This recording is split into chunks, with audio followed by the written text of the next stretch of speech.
दुर्गा सप्तशती 13वां अध्याय। सुरत और वैश्य को देवी का वरदान। महर्षि मेधा ने कहा, हे राजन, इस प्रकार देवी के उत्तम महात्म्य का वर्णन मैंने तुमको सुनाया। जगत को धारण करने वाली इस देवी का ऐसा ही प्रभाव है। वही देवी ज्ञान को देने वाली और भगवान विष्णु की इस माया के प्रभाव से तुम और यह वैश्य अन्य विवेकी जन मोहित होते हैं और भविष्य में मोहित होंगे। हे राजन, तुम इसी परमेश्वरी की शरण में जाओ। यही भगवती आराधना करने पर मनुष्य को भोग, स्वर्ग, मोक्ष प्रदान करती है। मार्कंडेय जी ने कहा, महर्षि मेधा की यह बात सुनकर राजा सुरत ने उन उग्र व्रत वाले ऋषि को प्रणाम किया और राज्य के छीने जाने के कारण उसके मन में अत्यंत ग्लानि हुई और वह राजा वैश्य तपस्या के लिए वन को चले गए और नदी के तट पर आसन लगाकर भगवती के दर्शनों के लिए तपस्या करने लगे।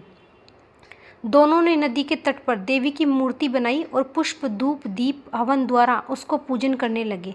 पहले उन्होंने आहार को कम कर दिया, फिर बिल्कुल निराहार रहकर भगवती में मन लगाकर एकाग्रता पूर्वक उसकी आराधना करने लगे। वह दोनों अपने शरीर के इस रक्त से देवी को बलि देते हुए 3 वर्ष तक लगातार भगवती की आराधना करते रहे।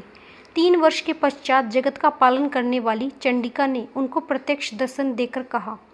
देवी बोली, हे राजन तथा अपने कुल को प्रसन्न करने वाले वैश्य, तुम जिस वर की इच्छा रखते हो वह मुझसे मांगो। वह वर मैं तुमको दूंगी, क्योंकि मैं तुम्हें अत्यंत प्रसन्न हूँ। मार्कंडेय जी कहते हैं, यह सुन राजा ने अगले जन्म में नष्ट न होने वाला अखंड राज्य और इस जन्म में बलपूर्वक अपने शत्रुओं को नष्ट करने के पश्चात अपना पुण्य राज्य प्राप्त करने के लिए भगवती से वरदान मांगा। और वैश्य ने भी, जिसका चित्त संहार की ओर से विरक्त हो चुका था, भगवती से अपनी ममता तथा अहंकार रूप आसक्ति को नष्ट कर देने वाले ज्ञान को देने के लिए कहा। देवी ने कहा, हे राजन, तुम शीघ्र ही अपने शत्रुओं को मारकर पुनः अपना राज्य प्राप्त कर लोगे। तुम्हारा राज्य स्थिर रहने वाला होगा। फिर मृत्यु के पश्चात आप सूर्य देव के अंश से जन्म लेकर सार्वणिक मनु के नाम से इस पृथ्वी पर ख्याति को प्राप्त होंगे।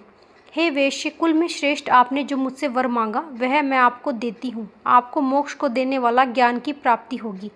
मार्कंडेय जी कहते हैं, इस प्रकार उन दोनों को मनवांछित वर प्रदान कर तथा उनसे अपनी स्तुति सुनकर भगवती अंतर ध्यान हो गई।